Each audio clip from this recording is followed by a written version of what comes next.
Norma, we've got that road sound pretty loud. I don't know what else to do. I got the window closed. Okay, You well, just go by my house. I think we are live. Hang on just a second here. See if I can find us.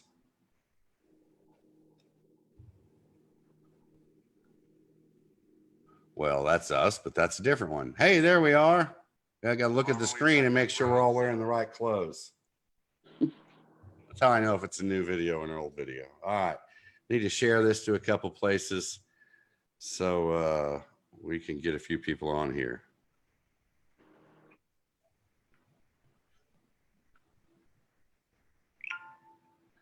While I'm doing this, Norma, how you doing? What have you been doing today? Well, a friend of mine is back in the hospital, and so I've been trying to figure out the logistics on helping her. Normal day. Normal day, huh? That's not good. Lawrence, what about you? How's your day going? You're not looking real happy there in your chair. I have spent all day reading through an extremely convoluted article. It's one of the things that I do that in a way can be seen as service to the profession is I review articles for journals. I'm part of the blind review process, and I get lots of articles to review, and the one that I've been going through today has just been miserable to work through. It's very convoluted. All right, I got to get this over here real quick. Okay, there we go. All right, let's get started. Hello, everybody. Welcome to Grumpy Tonight with Dr. Lawrence Pasternack and Norma Sapp. We've just got a few things we want to discuss tonight, and before we get started, I do want to emphasize that the things we're going to talk about tonight, these are some ideas we have. None of us think we own the cannabis movement or feel like this is all up to us. And in fact, the purpose behind this show tonight is to show you all what we've been working on and see what you guys think of that, and see if we can get everybody on the same page and how we take this movement forward. Lawrence, why don't you give a little history about how everything is stopped because of the virus? Mention, for example, the petitions have stopped in other states. And Norma, when you type, we can hear it. Go ahead, Lawrence.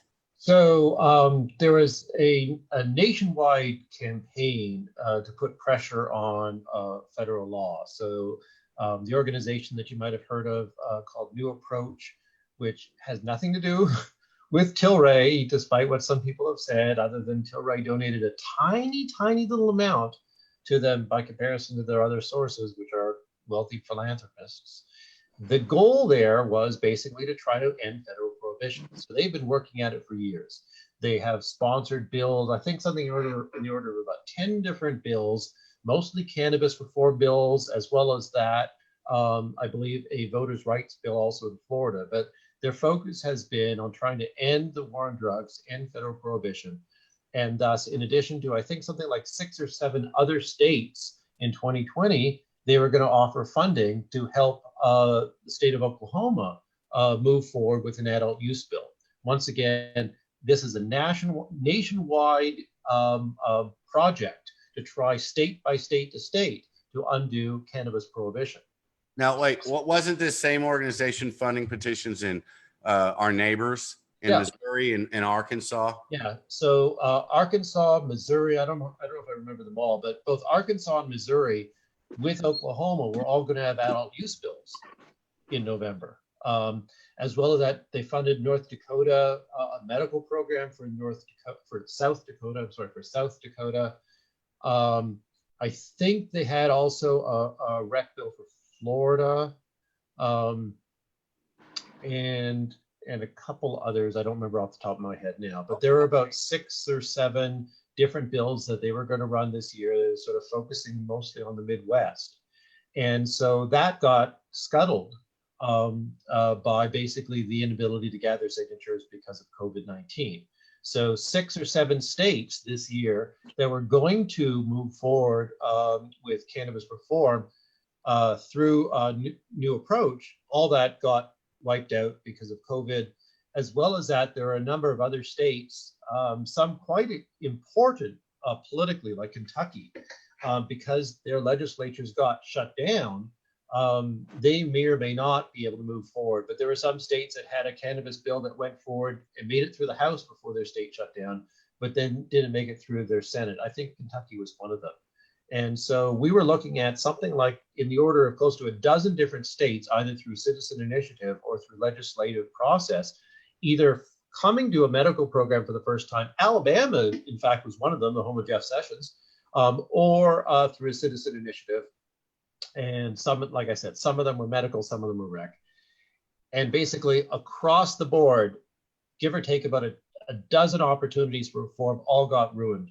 Now, some of the ones that are going through the legislature, maybe those will get picked up. And one state, I can't remember off the top of my head, is petitioning to be able to do electronic signatures for their citizen initiative. Wow. Yep. That would be interesting. Okay, let me interrupt for a second. You say some states are working on legislation, so they won't need petitions. They may proceed anyway.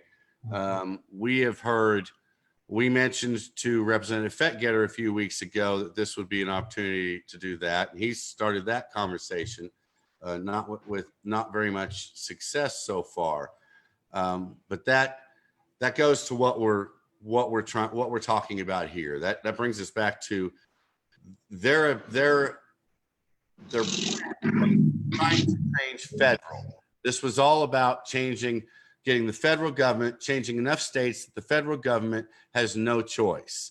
If we were to pass rec, if Arkansas and Missouri, well, we've got Texas, as you've said before, with what, 40 million people or something, that would start running across the border. Texas would have to do something. At that point, who's left? Not very many. So my concern about those legislative actions that might be going forward versus these petitions is what they'll look like at the end of the day. Most of these petitions were what we would say, free the weed, free the people. They were about moving the movement forward. It had home grow in there, things like that, that allow the users of cannabis, whether it be recreational or medical, to put a check on the market, so to speak, by having that option. My concern is if everything goes through legislation, we lose some of that. So I didn't mean to interrupt what you were saying, but I wanted to narrow down on that. I'm concerned if all that goes through legislation. Maybe you can tell me, do you know what any of these bills in legislation, I know they're not in Oklahoma, but do you know what they look like? In other states, I've looked at a couple of them, and for the most part, the legislation in other states for cannabis reform is very conservative. Alabama, I don't remember the details, but in a lot of these states, they won't allow anything smokable or vapable. They'll only allow edibles and ointments. Alabama is moving forward in this very narrow way. And so that's kind of the norm. When a state moves forward through a legislative process, then usually what the result is something that's quite minimal by comparison to what happens through a citizen initiative. Okay, well, that brings us to where we're at now and what we're talking about here. We have, again, as I said at the beginning of this video, if you didn't hear it, please go back and watch it again. We do not feel like we own the cannabis movement here.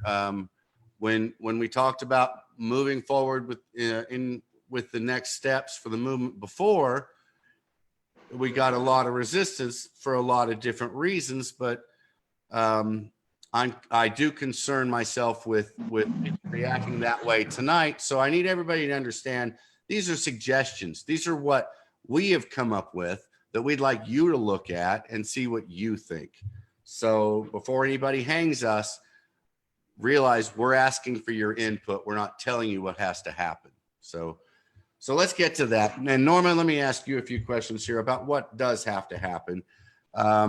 We know, as Lawrence has said, there's no signature gathering pretty much going to happen the rest of this year. So getting a petition on the ballot through signatures is impossible. And then we've got, this limited legislative session. And next year we cannot find a general election for next year, which gathering signatures next year for a petition still doesn't get onto a ballot unless the powers that be want to move it up. It doesn't get on a ballot until 2022. What we've been talking about here, Lawrence, and I want you to address this in a minute, but Norma, what other options do we have as far as, is there another way to get a petition in there? Can the legislator or the governor put a petition on there this year to vote on in November? Yes, that's the only other way for this year, the legislature. So if And they can do it without signatures, so that's pretty cool. So then the end result is the only way for any constitutional amendment would be something that they put on the ballot for us to vote on, or to wait until 2022. And if we do that, Lawrence, I want you to address that. What does that do as far as our positioning in this part of the country, where if we were to get it through this year, we would become a vacation destination? What happens if we wait until 2022, do you think? Well, obviously, a lot of it depends upon who wins the White House, who wins the Senate. And my guess is that if the Democrats win either the White House or the Senate, then we are going to have major federal cannabis reform within a year of the new government. If Trump continues in the White House, and if the Republicans continue to control the Senate, then we're probably not going to see cannabis reform until 2024. Okay, but more specifically, more locally, what I'm thinking is if we wait until 2022, we've lost that opportunity of bringing in all that money from people coming here to shop. If we wait till 2022, Texas may pull out a medical program by then. Arkansas may pull off a rec program by then. Missouri may do something else by then. And then who's crossing our borders? We need those out-of-state sales. We need new money brought in this state, new money. Well, the argument that we presented to Representative Fettgetter a few weeks ago was if Oklahoma is looking at over $1 billion shortfall in the budget, then something that at least could balance that to some extent would be a cannabis reform bill that allowed for adult use. And so what do the numbers actually look like? It depends on the state, Massachusetts, the West Coast, Illinois, Michigan, they're all different. But basically you're looking at about a $100 million to $650 million of revenue for a state when it legalizes adult use cannabis. We often think about Colorado, that's about 300 million there. California is about 650 million, obviously much larger population. And so those revenues come from a combination of people in state and visitors. The entire West Coast, of course, has adult use. We have adult use in 11 different states. And so when you're looking at sort of destination spots for people, one thing to bear in mind is that with the exception of Colorado, there's nothing, Colorado's a little bit to the west of us, obviously. There's nothing quite in this region that would serve as a day trip location. Texas, for instance, there's twice the population of Oklahoma living within a 1 hour's drive of the border in Texas. So in Dallas, there's about 7 million people in the greater Dallas area. And then north and east and west of that, all along the Oklahoma border, there's about 8 million people, twice the population of Oklahoma. So when we ask ourselves, what kind of revenue could we bring in through an adult use program? And we look at Colorado bringing in 300 million, I think that's not unrealistic to expect that we could do the same. So theoretically, we could cover 1/3 of our budget shortfall by having an adult use program here. And that's not trivial, because $300 million means saving a lot of jobs, right? Protecting the education system, protecting social services. And if there's resistance at the part of our legislature saying, well, we don't want recreational cannabis here, at the same time, even our governor says the program is recreational, right? Our legislators overwhelmingly say this is just a pay-for-play recreational program. And so, the moral position of the state already is we've let it happen. We have this thing that many people don't want, right? Many of our legislators don't want, but it's here, cannabis. And so since we already have it, it wouldn't take much to make it available to anyone. Basically, we just need to get rid of the physician requirement, get rid of the patient license, and anybody could walk into a dispensary. You know, anyone in Oklahoma. We only 1/6 of the entire adult population of this state have cards. 5 out of 6 adults, and roughly 85% of all of Oklahomans don't have cards. And so that many of those people might give it a shot. I want to address something. We're not trying to get rid of the medical program. So if anybody's thinking that, that's not what Lawrence is saying here. In fact, we'd like to 2 programs. Well, yeah, and we want to find a way, and it doesn't require 2 OMAs or anything like that. For those that are worried about that, I had some concerned about 2 inspections and everything else. That can all be worked out. But the point is here, we're not trying to get rid of the medical program. We're trying to expand access, not just to those that don't want to get a card for whatever reason, and there's a lot of reasons, but also to those that who maybe don't want to be in this program, don't want to carry this card, and would be quite content in a medical or in a recreational program. As Lawrence has explained in previous videos, there is a dollar amount as to how much you spend a year, whether the card is even a cost savings or not. And that's assuming prices won't change, when we all know with a larger program, prices will go down. Yeah, So, my estimate is roughly, if you spend about $1,000 a year on cannabis, then you're better off getting a card and paying 7% than hypothetically being part of an adult use program, not having a card and paying 15%. The breaking point is right around $1,000, and that's building in the costs for having your physician visit and everything. So some people, it might be in their financial interest, some people it wouldn't be. and he's talking about the excise tax there, folks, not just the excise tax. Also, there's also the sales tax, but that's going to be there. We can't seem to get rid of that. I think if we can get the medical side down to the same taxes as aspirin, that's a win. So if we can get rid of and that's the other thing too, that my presumption is that if we had an adult use program, then the revenues generated from that could then take care of the cost for the medical program, and patient licenses may not cost anything, or a nominal fee of $5 or whatever, and that we could cut the tax rate. Maybe we can completely remove the tax rate for medicine. So, you know, we can basically, what we can do is we could fix our budgetary situation by bringing in a lot of out-of-state money, people from Texas, people here in Oklahoma who just normally don't use cannabis. And at the same time, people who are dependent upon it for medical purposes or are part of the medical program, you know, they won't have to pay anything to get their card renewed potentially. Their tax rate on purchasing could go down, it could go down to nil.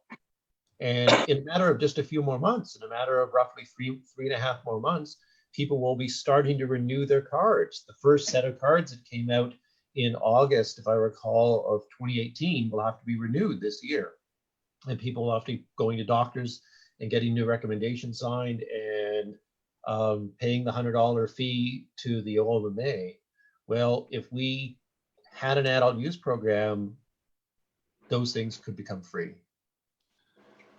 Yeah, or they could at least be able to buy their medicine until they could save the money for the doctor visit and all that, or for the card, if there still is while there still is a price on the card.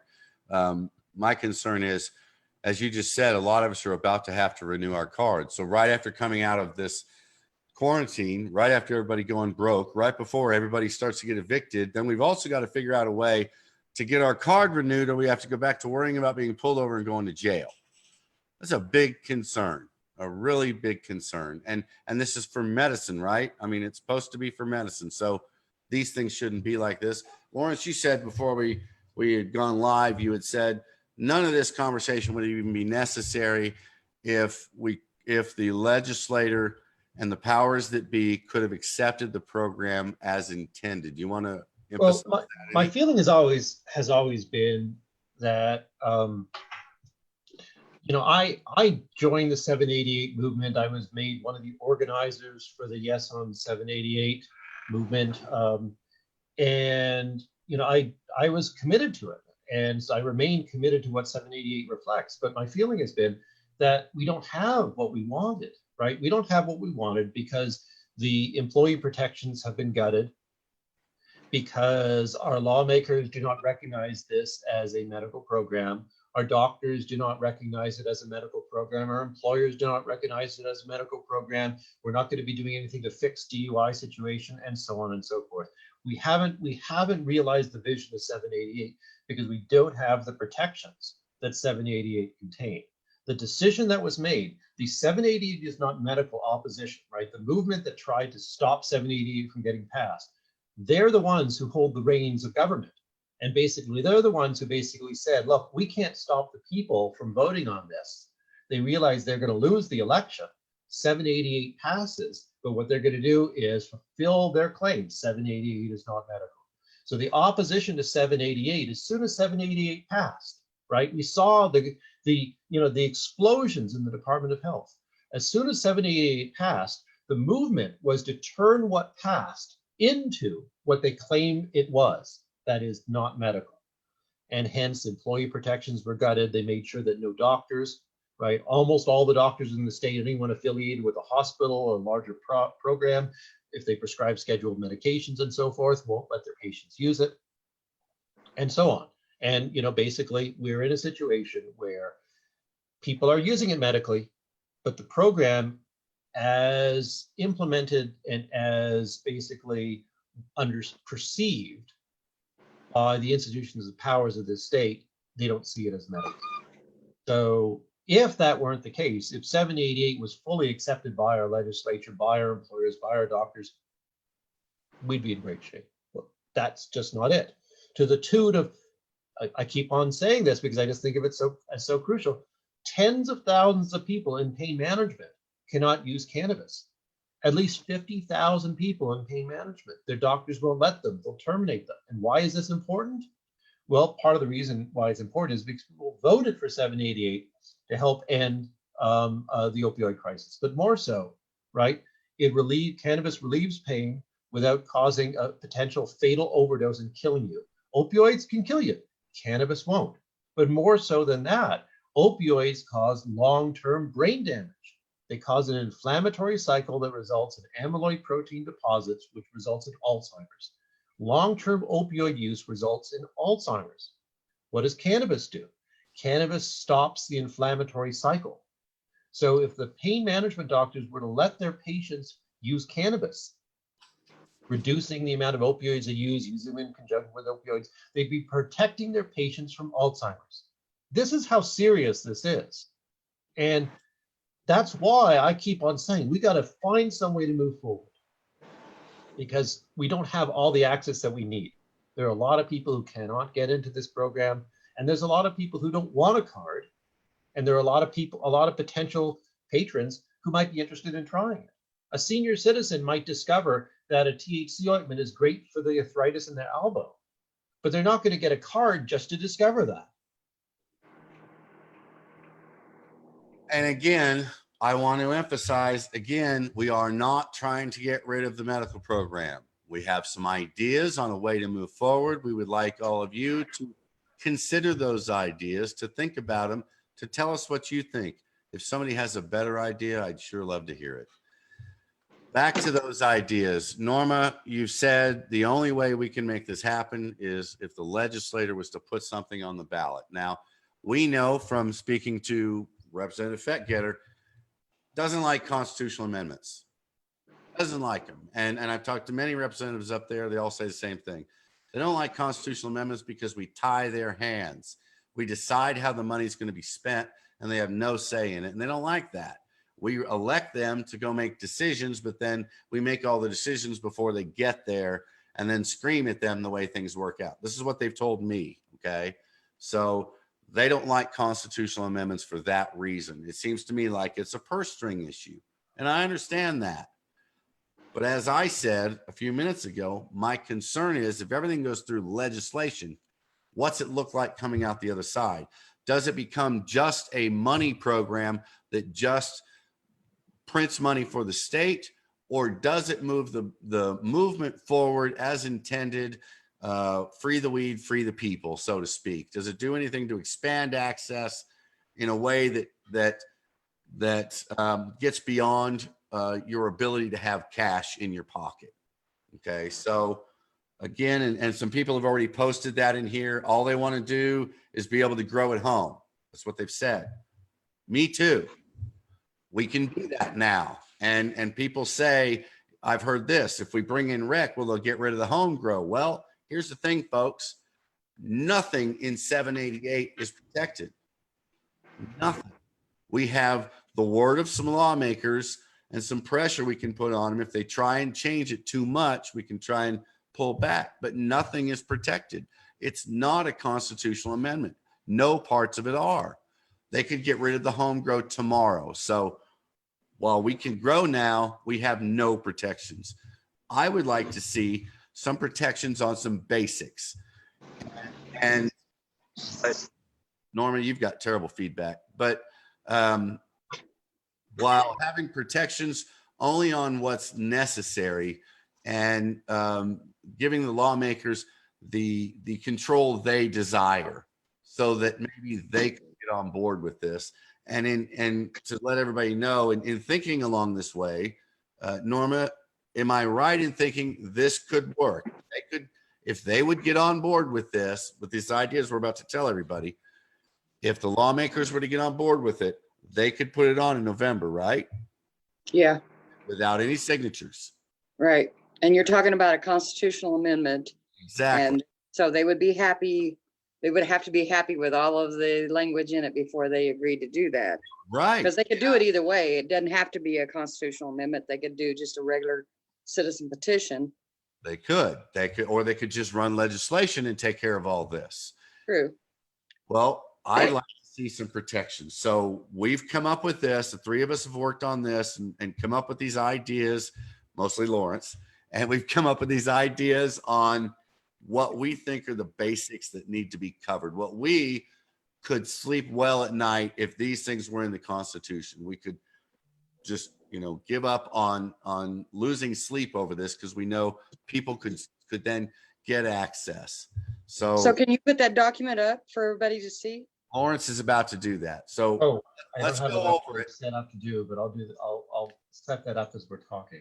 Okay, so Lawrence is going to show us here what we've come up with, folks, is a one-page document with some ideas on it. Okay, don't hang us on this yet. Get a good look at it. Add to it. Take away from it. Tell us what you think.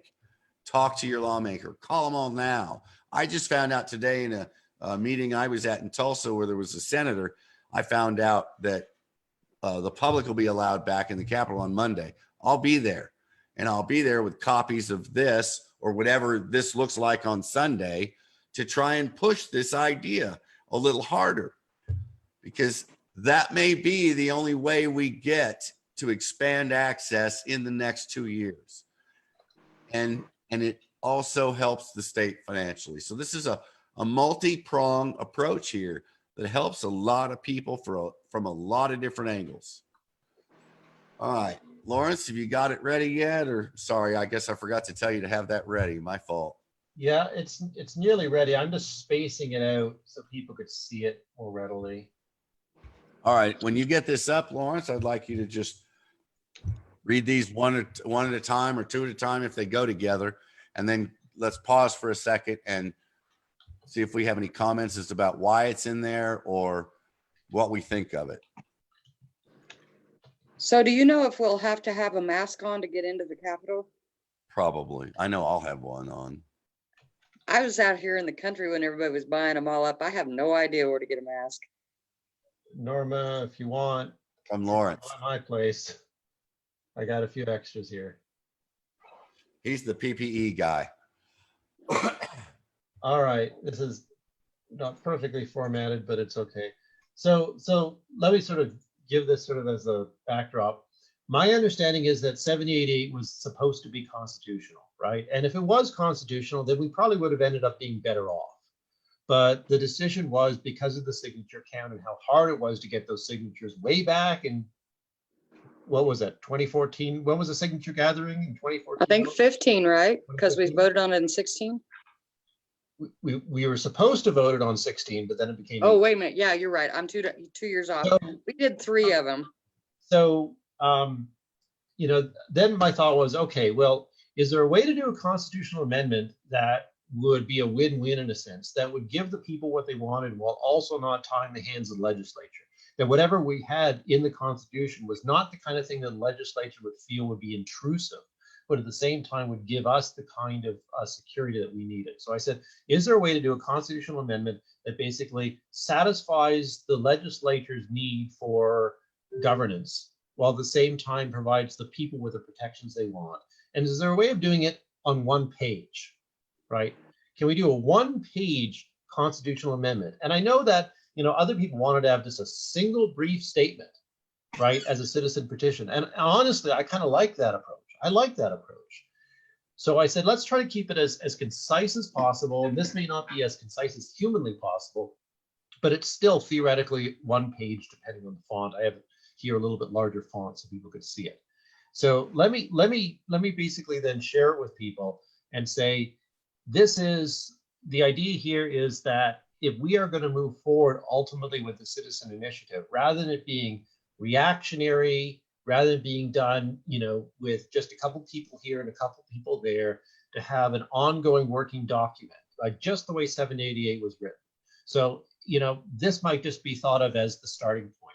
This could be the beginnings of the working document that we collectively will ultimately want to move forward with as a citizen initiative, or maybe get the legislature to put it on the ballot for November. All right. So with all of that said, here we go. Can you see this? Yeah, we can. All right. So what I wanted to do was capture the possession limits of 788. And so what it says here is that all persons of majority age shall have the right to possess marijuana, consume it, purchase it, and I added in gift it, which 788 doesn't allow, without consideration. That is, to gift without consideration, what that means is to give it away for free without expecting anything in return. That's what that phrase means, to give without consideration. Possession limits on one's person are, just like in 788, 3 ounces of flour on one's person, 1 ounce of concentrate, 72 ounces of edibles they had, but I added topicals, ointments, patches, and suppositories. Next, all persons of majority age shall have the right to possess up to 8 ounces of flour at their residence, just like in 788, as well as at their residence grow up to 12 plants. I didn't say 6 vegetative, 6 flowering, just let it be 12, whatever way the 12 happens to be, your choice, and possess the harvested marijuana therefrom. One of the good things in 806 and 807, in addition to them allowing gifting, was they also legalized the possession, that you could possess the entirety of your harvest. According to 788, it's basically illegal. It could be a felony for you to possess the entirety of your harvest if it exceeds 8 ounces. Well, that doesn't make sense. If you're allowed to grow 12 plants, you should be allowed to possess the harvest from that. So I want to put that into the law. Next. No person shall be subject to adverse employment action for marijuana use outside of work hours. You use it on the weekend, you use it at night, whatever it is, so long as you're not coming to impaired at work, then you should be allowed to use it. And obviously that was part of what 788 intended, and they took it away. So we want that back. The presence of the THC COOH metabolite shall not be considered dispositive of impairment. The standard metabolite that they test when they have you do a urine test or whatever, they're looking for a metabolite, the byproduct of smoking cannabis that could remain in your system for 90 days. And so the DUI legislation basically for this year got scuttled. It's not going to happen. And existing DUI law is if you have that metabolite in your system, you're immediately de facto impaired. So we need, at the level of the workplace, at level of roadside evaluations, we ought never evaluate a person's impairment based upon a metabolite that could be in your system for 90 days. Yeah. On that, let me address something on that DUI legislation. I think at least what the plan was before the virus is we were going to end up with a pilot program, and what that'll be basically is breathalyzers, and I know everybody's going to freak out about that. I've seen the reaction to people hearing the word breathalyzer when it comes to cannabis. But the goal would be then to collect information, and you would be basically it'd be a get out of jail free card, where if they determine they think that you've been consuming recently, they'll give you the option to use the breathalyzer so they can use the numbers, and they'll get you a ride home or something like that rather than a DUI. Tricky scenario there, but that's what the talk was. I don't know where that is now with the virus issue. Maybe we can find something out on Monday. Go ahead.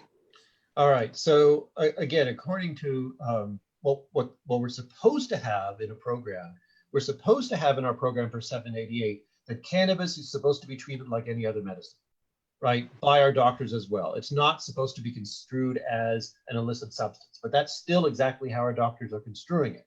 So once again, I want written into the law that no medical provider shall deny treatment to persons who use marijuana, except when medical research supports that such use is contraindicated for that patient's medical condition or treatment. So that the doctor could say, look, if you have THC levels in your system, then I can't give you this pill. They don't work well together, right?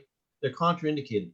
In that specific case, sure, there's medical research that says, right, we can't combine these things. But we should not be in a situation where we've legalized, right, a traditional medication, and the doctors say, I'm not going to prescribe you anything. I'm not even going to see you as a patient because of it. But that's what's happening.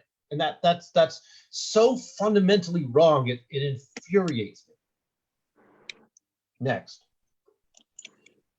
No person shall be denied parental rights, custody of, or visitation with a minor child by the state or local government based solely on conduct permitted by this article, unless the person's behavior is such that it creates an unreasonable danger to the minor child that can be established by clear and convincing evidence.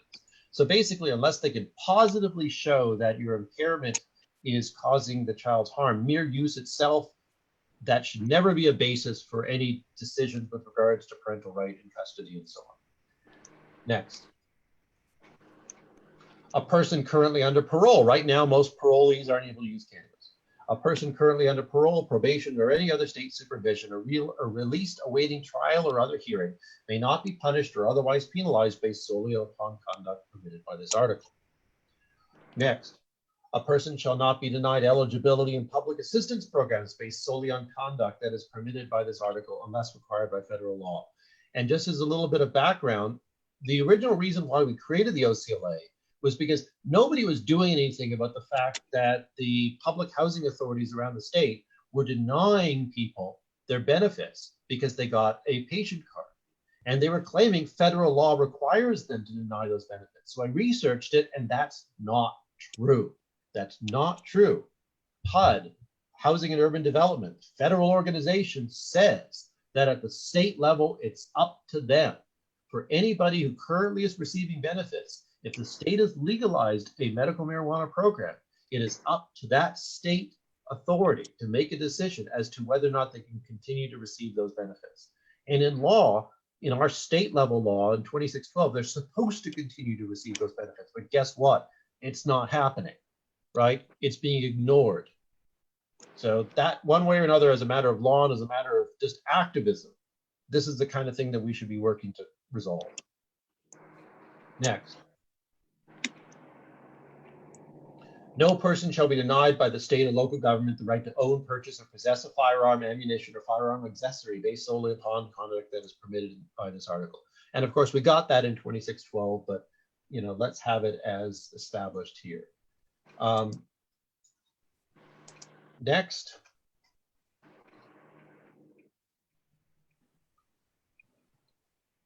Possession of marijuana, growing marijuana, gifting of marijuana without consideration in amounts exceeding those permitted by law shall be decriminalized as a civil infraction and penalty not to exceed $100. Only when it can be established that that possession, growing, or transfer of cannabis is part of an ongoing criminal enterprise may there be penalties. So basically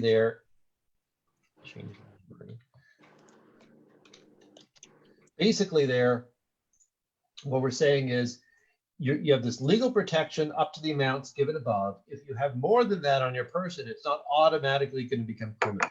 They're going to have to, it'll just be a civil fine. And if they want to charge you with any kind of criminal infraction, they're going to have to prove that if you are giving away pounds and pounds of marijuana, you're actually selling it for consideration, you're receiving money, and you don't have a license, and so on. So they would have to prove that it's part of an ongoing criminal enterprise. And if they can't do that, whatever you're doing in excess of what you're protected in the at the opening of this, Articles 1 and 2, that would simply just be decriminalized. Next. Public consumption of marijuana is permitted, except where expressly prohibited by statute or regulation. So currently, more or less, it tracks with the smoking laws. Violation shall constitute more than a civil infraction and fine of $25. So the city of Oklahoma, right, has recently, Oklahoma City has passed an ordinance banning it with a fine. There's fines right now related to public consumption for smoking that now carry over to public consumption for cannabis. And so right now already we have that fine structure limited to just $25. Exception, of course, can be made for people with medical cards. But like I said, this is, like we've been saying, this is just the basics. Public consumption of marijuana products that do not involve combustion or gasification shall not be prohibited, right? So if it's not something that you're smoking or vaping, there should be no restrictions on you using it. You should obviously be allowed to take an edible wherever you are. The legislation, now here what it comes down to is, all that being said right now is basically about our rights, right? These are the kinds of things that we would, I hope, want in the Constitution. These are the kinds of things we want to protect ourselves through, right? These are the ones that, it's not a matter of the legislature trying to regulate things year by year. These are once we get the wording down, supposed to be the absolute principles that reflect our liberties. I want to address something before you read this next part. Some are already saying you don't put limits in the Constitution. They just want it to basically say we don't recognize federal law. What we're trying to do here is, and those are all great. Okay, if we could get anything we wanted passed, those are all great ideas.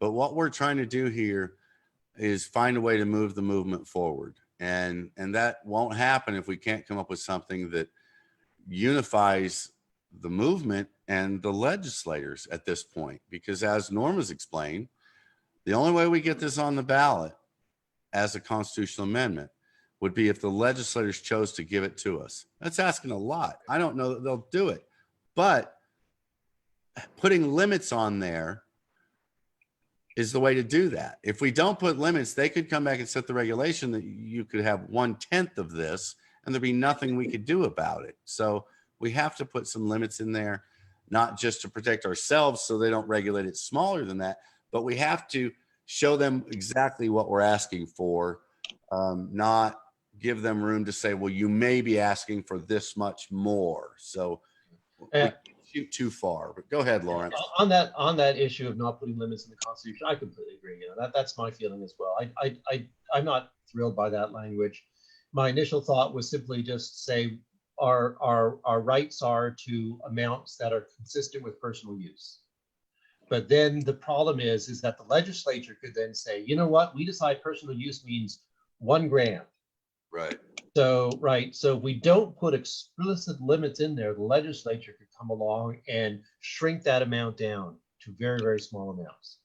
So, and the other issue, the other concern, of course, is, well, why can't we just treat it like tomatoes? Well, the federal government, right, so long as the federal government maintains prohibition, all the limits that are in every state are because we're basically saying to the federal government, yeah, we're not going to just let this individual state become the access point for cannabis around the country.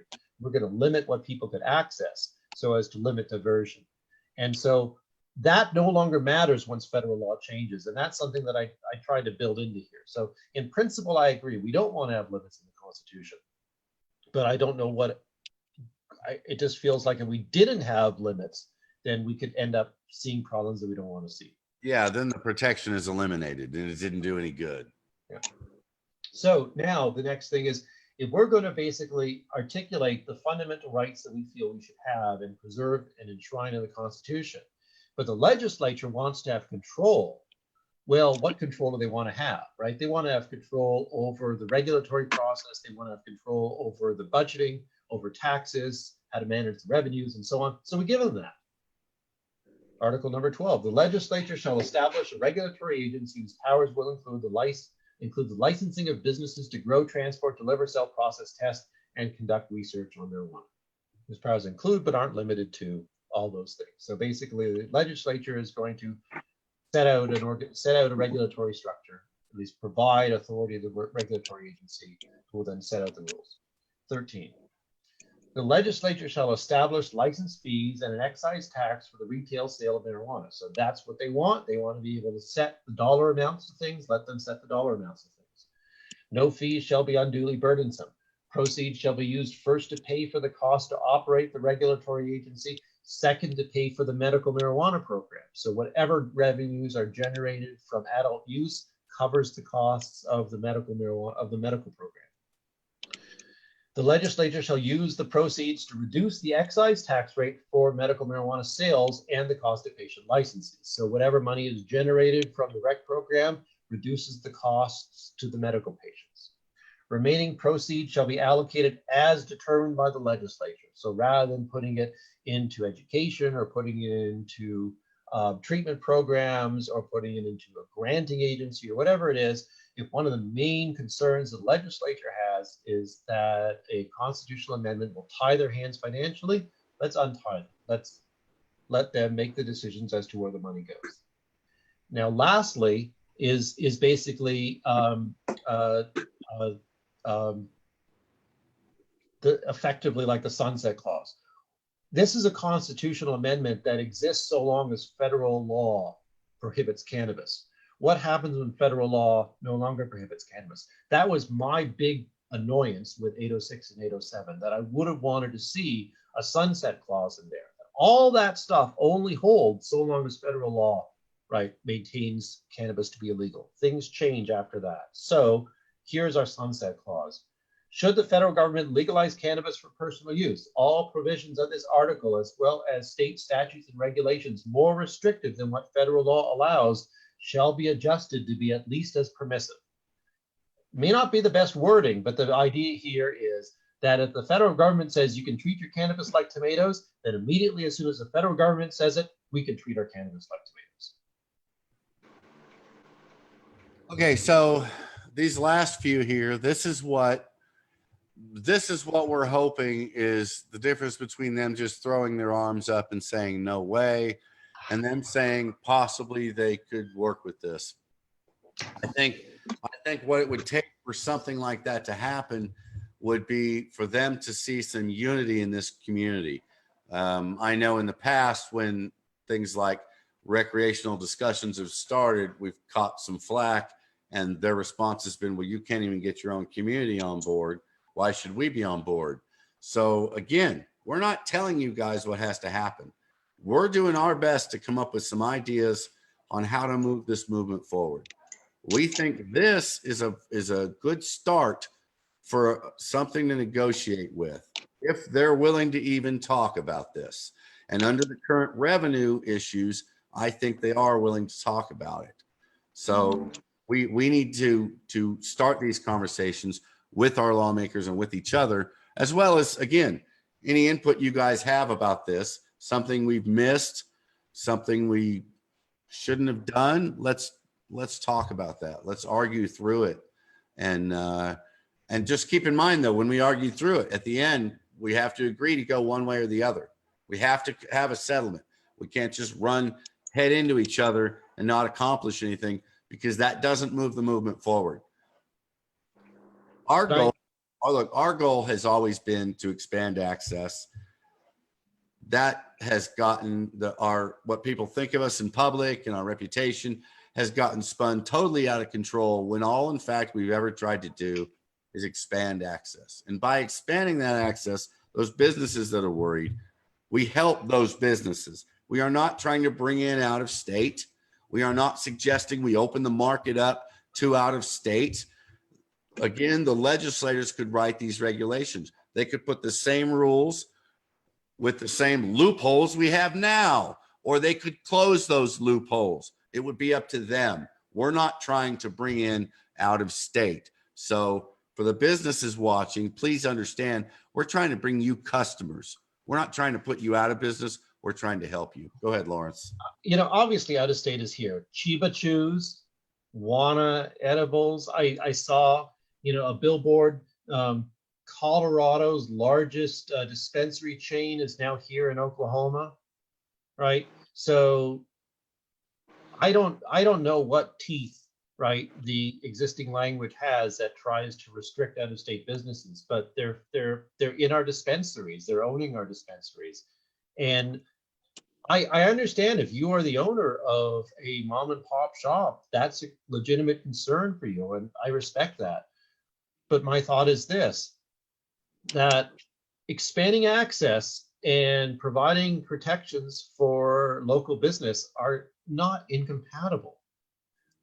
They're not at all incompatible. And in fact, expanding access should help local businesses because there are lots of people. We only have, again, about 5 out of 6 adults in Oklahoma who have patient cards. I'm sorry, 1 out of 6 adults in Oklahoma with patient cards. 5 out of 6 don't have those cards. And some of those people might be interested in giving it a shot. If they could just happen to walk into their local dispensary and buy something to try it, there's a new customer for you. And so I just keep on thinking, if you are, if you're in a community and you have however many particular customers that frequent your dispensary, how many more people live within a 5-mile radius of your dispensary than just those people who frequent your dispensary? How many of them would just come in and give it a shot? I've gone into dispensaries and chatted with the owners, and while we're talking, people come in from the street to buy cannabis, only then to find out that you have a patient card. And probably a lot of other people have observed that as well. So I'm concerned about expanding access, and I think expanding access helps everybody. It resolves it could help resolve people's financial worries. It could help people who don't even know that cannabis, right, can benefit them medically. And the more people that use it, the better off we are with regards to the stigma related to cannabis.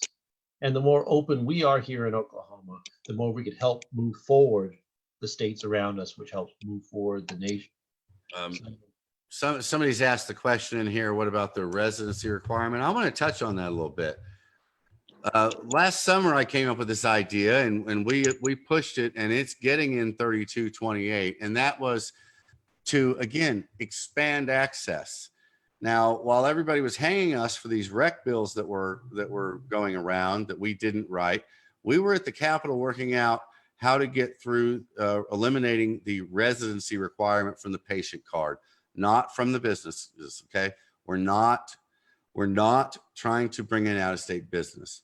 Also, we're not trying to add qualifying conditions. I see some of that on here. They want to know if we're trying to add qualifying conditions. We're not in control of this program. We're not trying to do anything except expand access. We're asking for everybody's help and input in how we move forward. Qualifying conditions is not something I think anybody in this state would be okay with.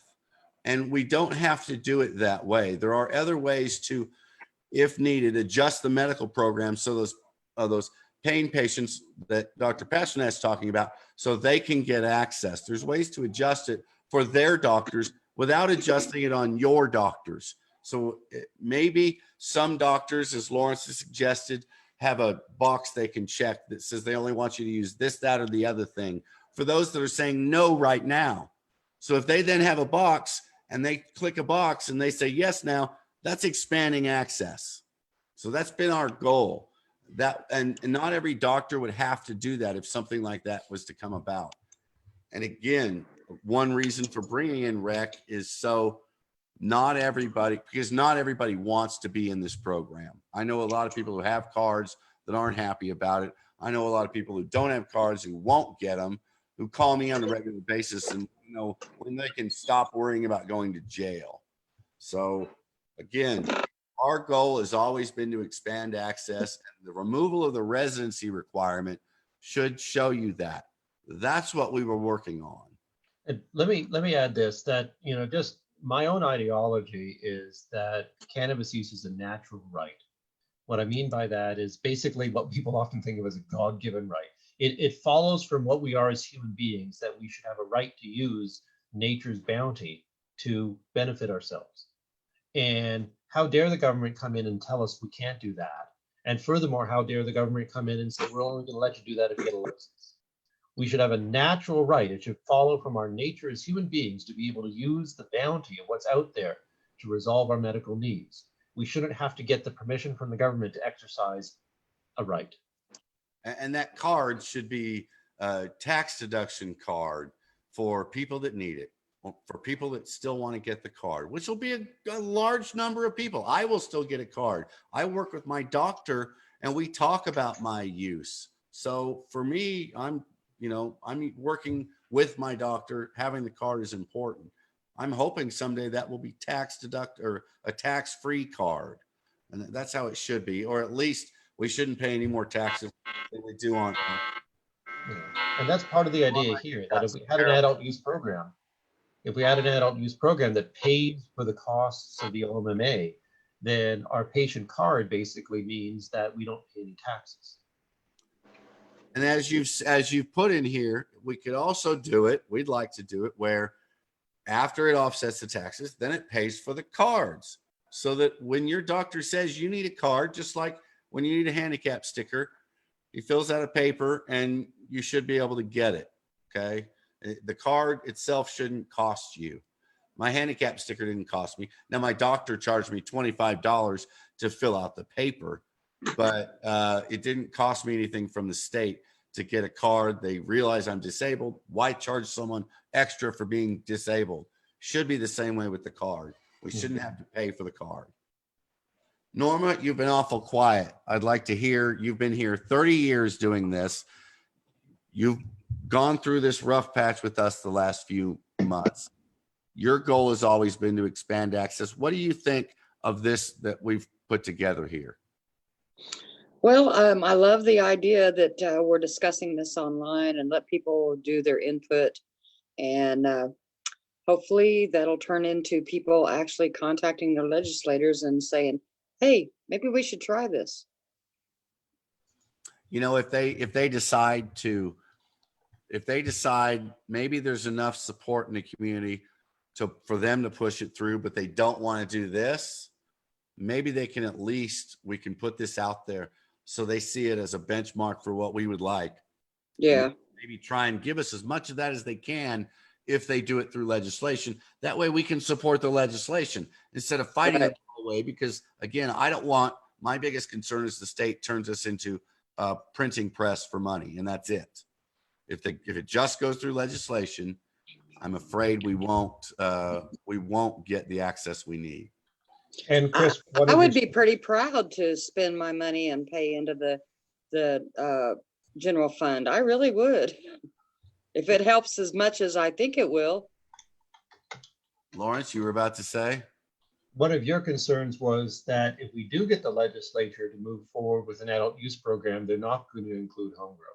Right. Yeah, that's my biggest concern. As you guys know, if you've been watching from the beginning, Norma, you remember my first trip at the Capitol was to fight over the home grow section of what was that, 3428, I think.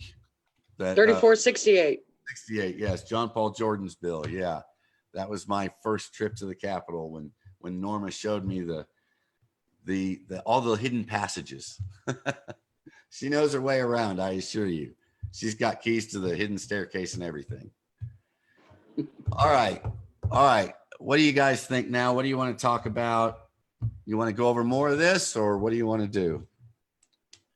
And let me just say, Chris, I'm right now sending you a Google Doc shareable link so you can put it up for people. And I've set it up so that the whole thing is editable, so people can simply just edit just the wording that we're starting with here. Okay. Now, when they do that, will it show up different? Can they underline it in a color or something? Or if you make some changes, maybe put some notes to the side that you did that.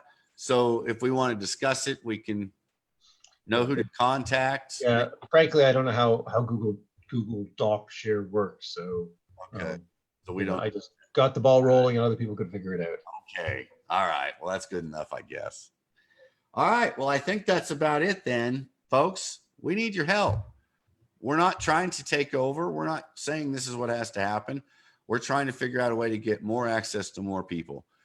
We are very afraid that the movement is stalled, and we're trying to kickstart it. So this is a way to kickstart it, whether it be exactly what happens or not even close. It's a way to start the conversation. And again, if we can't get anything through this year, maybe we have to do a signature petition next year. I just don't know how we get that on the ballot before 2022. And that's a mess. That's just too long. Cannabis users of Oklahoma unite. There you go. Nothing to lose but our chains. It's May 1st. There you go. National Workers' Day. All right. Well, we will post this link, as Lawrence just said. He sent me the link when we get off here and I figure out how to do that. I'll post it with this video. I'll post it a few other places if need be, and we'll make sure it gets out there to everybody. As you guys see, we've got Zoom now. I want to open it up like I've been doing with Blue Jeans so everybody can use it, but I haven't figured that out yet. So meanwhile, I still have the Blue Jeans app. I will turn it on when we're done here. If you guys want to pile in there and yell and scream or make suggestions, I'll sit here and listen. And let's get started on moving forward and expanding access. So can you place that document in the Blue Jeans app so they can see it? I don't think we can do it in. That's why we got Zoom now, so Lawrence would be able to scroll like that. So okay, that's the whole reason we switched. Well, we can do it as a static page. Okay. With a small font. So if you took the email that I sent you and then you shrink it down in the word processor to a small page and then put it in, share it in Blue Jeans, you can do it that way. I'll give it a try. I don't know if that'll work. I know when you did that yesterday, when you were trying to share something, I could not see the text at all. It was too small. Yeah. So I don't know if that'll work, but we'll figure it out, guys. Again, I'll open it up if you guys want to come in. I'll work on figuring out the Zoom app maybe tomorrow or something, and we'll slowly get everybody switched over. And again, I'll put it out there every day for you guys to use or for us to communicate, to work on this or whatever the community needs. All right. I think that's about it. You guys done? Norma, you want to say anything else before we go? I just want to say thanks for the offer of the mask, and I guess I'll see you on Monday. Oh, are you coming too? Great. Well, yeah, I'm not sick. Okay. All right. I didn't know if you were coming. I'll be there. Certainly be there. Monday. Yeah, I got to find that bill. There's one bill that was about changing the initiative system to make us gather so many % of signatures in every county. I got to find that and see if it's still alive. And that, just so everybody knows, that is to put it on the ballot for us to vote on. Again, if they can do it for what they want, they can do it for what we want. And we've given them what they want in this same document. Let's clarify this. Our legislature wants to change the Constitution of the state of Oklahoma to make it more difficult for the people of this state to be able to change either the Constitution or introduce any legislation through the citizen initiative. Our legislature is trying to change the Constitution to weaken our democratic powers. Yes, and I want to say, before everybody starts thinking we don't have to worry about that, go look at the votes when it went through the House. You'd be surprised all the people that voted for it. It's not pleasant to see. So that's a real concern. We really need to be worried about. If that was to pass in November, which the small towns are all going to vote for it, we're going to have to get the big cities out to counter. But if that was to pass in November, then all this talk about, well, worst case scenario, if we have to do something next year to go on 2022, well, that just goes out the window, because the cost of what they're requiring for new signatures would be astronomical. We never would have gotten 788 on the ballot. And the Libertarians, the legislature wants. The Libertarians worked on changing that law to make it where it was usable for 788 for, gosh, I know 15 years, probably 20 years. And so it was a long, hard fight.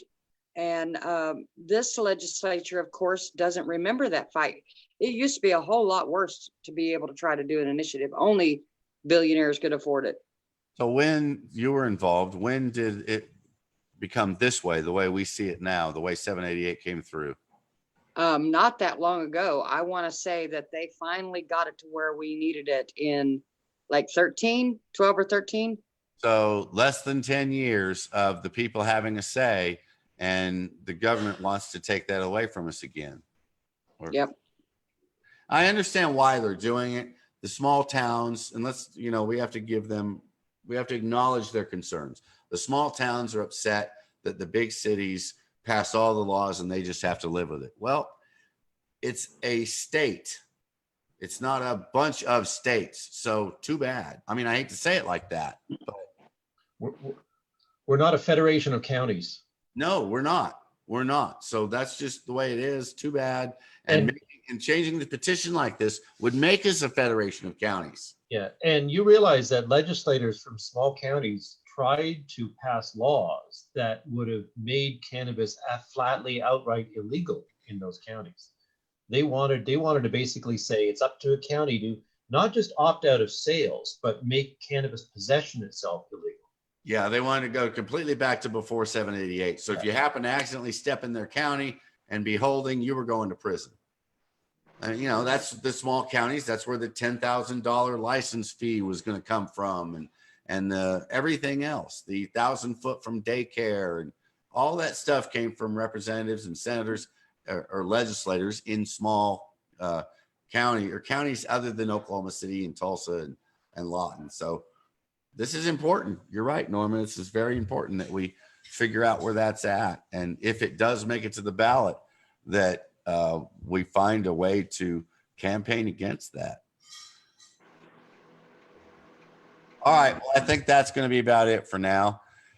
So I'll post that up. We'll see what everybody has to say, and we'll take it from there. Maybe we'll go live again in a couple of days if we have a bunch of changes. If we have some action on the legislator, I'm going to put out some calls to some senators this weekend, send some messages, see if we can get someone to bite.